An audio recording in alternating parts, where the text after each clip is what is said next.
1 year and you guys 7x, 8x get revenue. I'm constantly thinking, how can I innovate? How can I be 2 steps ahead of everybody else? And how can I automate this as much as possible? Which that puts you in the top 1%, 2% of all trade businesses in the country, right? We've learned every single thing by... Everybody, welcome back to Exit Rich Podcast. I'm sitting with a special guest, a friend of mine, Amanda August, that runs Grasshopper, plumbing, heating, and air, correct? And I think you have electrical now, right? You just added electric. Yeah, electrical. Nice shop, does very well, but her story is different than most. She actually has 5 other brands under her that she owns and manages, similar to what I'm doing in the roofing space, but in the HVAC and plumbing space. And she has a lot of success, man. And like, truth be told, Amanda, I'm fired up that you're here. As I got to know you, you're a very nice person, and it's amazing your success. And I'm just gonna throw it out there because you're a woman. That is not, I'm not trying to be disrespectful. Yep. It's not common in the trades. Yeah. So it's impressive. Can you introduce yourself real fast, wherever you are? And Yep. I'm Amanda August, and I am the CEO and founder of Grasshopper Heating and Cooling. And the cool thing is we started as commercial only. From day one, I was trying to figure out, how do I pivot to residential? I took on a company with over $200,000 in debt when I was 24 years old. And speed up to COVID. When COVID hit, it shut down construction job sites, so I had no choice but to pivot to residential. In our first year alone, we experienced over 2,300% growth, and I was like, this is it. And, you know, if you've heard podcasts before or heard me speak, I'm very mission-driven and values-driven. And so ever since the beginning, I was like, you know, how do we reach more people with Grasshopper and the Grasshopper mission? And now we're living it through Grasshopper Group. you know, let's just talk about. I'm going to talk about a few things. The name. You're 24 years old. Most 24-year-old women are out there drinking, partying, trying to figure out their date in life or whatever. Yeah. What made you say, I want to go into the trades? To me, like, did you grow up in the trades? That's a great question. So I did not grow up in the trades. The beauty is that I had the opportunity to manage an accounting office at the age of 18. Okay. There was a massive $30 million company in the coffee industry, actually, that took a chance on the import and export espresso machines from Italy. So I got a chance to really work with euros and watch a lot of money move. And I was fascinated with business.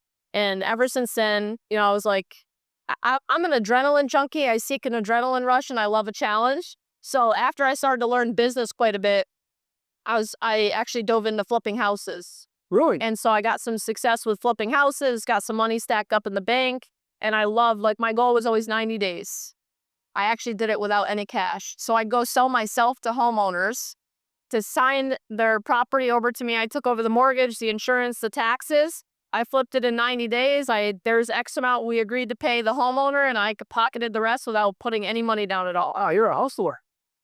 So from there, I'm like, okay, I'm going to grow a business. So I had the opportunity to take over a failing HVAC business. I knew nothing about HVAC, but I love a challenge. I knew business and I knew numbers, and I'm like, I'm going to figure this out. So I signed my name to it and sweat it out pretty early on.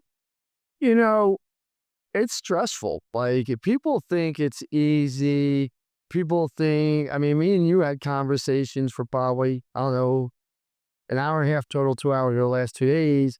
It's about legal things people don't even think about, and how to structure these deals and protect yourself and protect your partners. And, Right. you know, people just think like, oh, I'm going to go buy a company and I get there at 10, I'm done by 3 every day, and my employees are going to build a business, and that's how it works. Can you talk about, is that how it works in your Grasshopper, or how does it work? How does it really work? Yeah, absolutely not. So I spend my time, so like normal business hours that one would consider that most people like to work, I spend that being a support and a resource to my team and what they need. After hours and on the weekends is where I actually get to do my work, where I'm able to work on the business, not in it. I'm a visionary at heart. So I'm constantly thinking, how can I innovate? How can I be 2 steps ahead of everybody else? And how can I automate this as much as possible using AI? And, you know, I'm young, so I want to like be next level with everything. And nights and weekends is when I get that in. I'm with my team all day long. You know, you had a lot of success. Grasshopper's going to do over 20 million this year. 22, yep. 22 million. Which that puts you in the top 1%, 2% of all trade businesses in the country, right? Like, I saw what you did, and I'll give you a shout out with this because I know Chad from Hummingbird, and I know him and his wife, and they're great people. Great people. And I think when you partnered with them, and Chad's a nice guy, but Chad was, I always the word struggling. He was trying to figure it out, right? Like trying to figure it out, but he was a nice guy. He's always a hustler, working guy, right? You partnered with him, and he was doing about $1 million, $1.5 million at that time. 1.7, 1.8. And they're going to do over $8 million this year. Yep. I mean, that's just. It's been, so I partnered with them in August of 2024. So we just hit 1 year. So 1 year, and you guys 7x, 8x get revenue.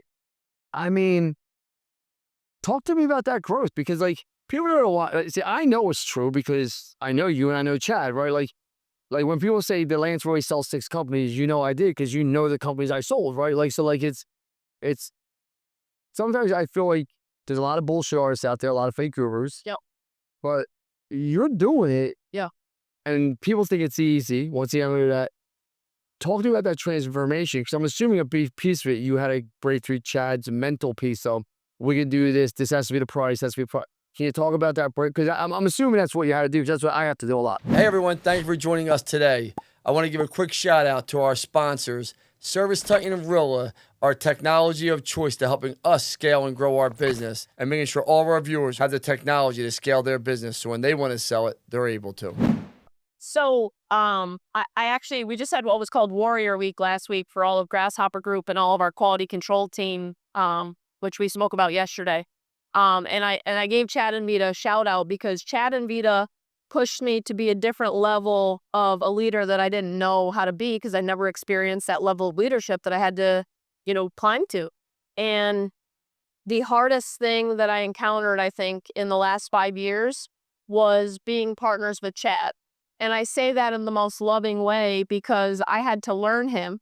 He had to learn me. And when you agree and commit to, like, hey, I understand that the gravity of you're trusting me with your life, your family, your team, your career, everything you put into it. Like, I got the chills just talking about it. That's not a light feat. And we go to bed every night with our head on the pillows with that, right? Absolutely. And these people are counting on you to deliver. And so Chad and I, we didn't butt heads, but Chad was really searching for like the center of truth and the center of trust for he could let go and know that his family and his team's best interests are in mind. And so I want to say the first 3 months were pretty rocky where, we had some hard conversations. Chad was like, you know what?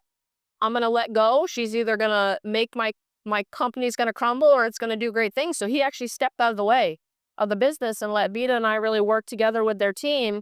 And absolutely beautiful things happened. And he'll, you can do a podcast with him and he'll tell you all about it. And the best thing he did was let go of control and know that he doesn't know it all.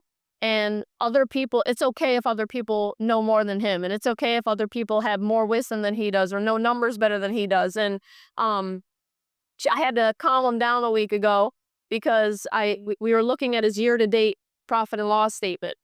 And he's sitting at 32% EBITDA. Wow. And he wanted to post his profit and loss statement on Facebook. And I said, slow down, Chad. Slow down, Chad. I said, I'll let you know when you can post it. He's like, but the world needs to know. The world needs to see these numbers. And I was like, the issue is what Chad doesn't realize, 90% of the people following Chad are haters. You want me to stop theory? Oh. 5 minutes. Yeah, we got time. You guys already. What Chad doesn't realize is the majority of people are haters in the world. Yep. And, I can show you my content today. One of my friends, or actually one of my better friends growing up, I don't hang out as much anymore. You say you put your pillow at night heavily, and it weighs heavily when you have all these people. I have hundreds of people's lives in my hands. So do you. And if you're out drinking at the bar still, and you're out making a fool of yourself still, who wants to follow that person? And people don't understand you change your life isn't about them. It's about you. Right. And Chad, I would say to you, Chad, you can't worry about what people think and what they do because Facebook's fake. Yep. Facebook is fake. Instagram is fake. Yep. And people get so caught up on it and people go back. People are baiting you to try it or so you post something positive, you post something, they take it out of context because people make it about them. Yep. Instead of saying this guy's just speaking from, or she's speaking from their heart. Hey everyone, welcome back to the Exit Rich podcast, the podcast that will be live from the Roofing Process Conference. Tickets went fast last year, and they are already on pace to sell out. Get your tickets before it's too late. As you continue to grow, right? What's the vision for Grasshopper Group? How do you see it happening?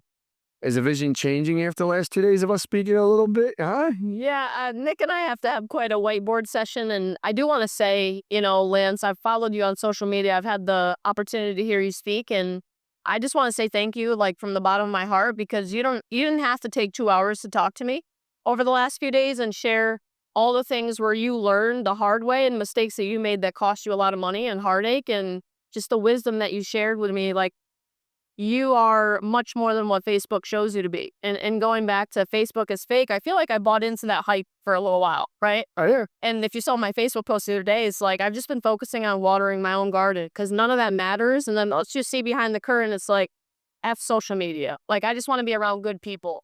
And that's the thing. I think people, I hear that a lot, Lance, you're nothing like your social media. Well, you're only taking clips of what I'm saying. You're not getting the whole context, right? And, I'll give anyone anything. I have the abundance mindset, almost some to a fault where I'll give you my contracts, right? I told you I'll give you my lawyers. Like I made so many mistakes. And like, you can't sell 6 companies and not make mistakes. And like, people walk around like, oh man, I'm the best at what I do. I'm what I do. Do I think I'm an expert at building companies and selling them? Yeah, I think 6 times later you become an expert.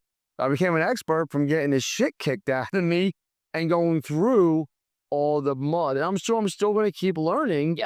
I just didn't want to see you and Nick. And Nick's a great guy. I mean, he seems like such a nice guy. Yeah. Go through the same mistakes, because what you see is a vision.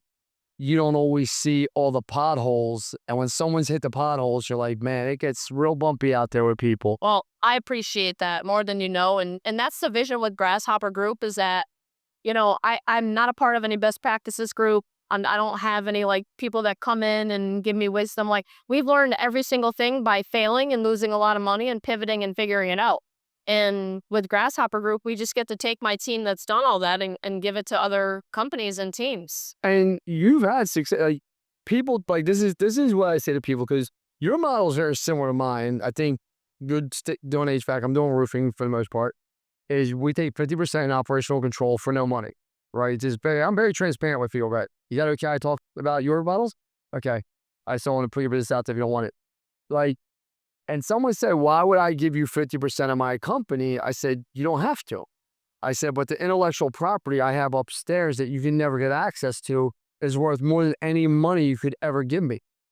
And that's what I don't think people understand. Like, cash never solves problems. Intellectual property does. Yep. Can you talk about that? What human capital is? Yeah. And what it's worth. I don't know if you've ever done this exercise, but what 1 hour of your time is worth? Have you ever figured out the dollar amount? Bill has tried doing it. Bill tells me I lose money every single day because I want to blunt dumb shit with people. That's okay, I tell him. At one point I had to figure that out, and what I spend my time on matters. And so for Grasshopper Group, it's not that I'm greedy and that we want to come in and trade this monopoly where only we win. It's a matter of being able, and let me back up a little bit. Any Grasshopper Group company, we haven't gone out there and advertised for people to come to us. I get Facebook messages and people come to us. And the beauty of that is that we're very selective in who we partner with. And as you know, it's about the person, right? It's about Only people. about the person. And if they are not willing to embrace change, if they're not somebody who chooses growth, if they're not somebody who's willing to be uncomfortable and go through a lot of, and I was saying this yesterday, it's when we partner, it's there's going to be a tunnel, and the tunnel is very dark, and you can't see the light at the end of it. And you're going to feel like you're on a roller coaster going up and down, sideways, backwards, and you're like, Amanda, what the hell is going on? But then one day, you're going to see the light at the end of the tunnel, and it's all going to be worth it. And that's what we bring.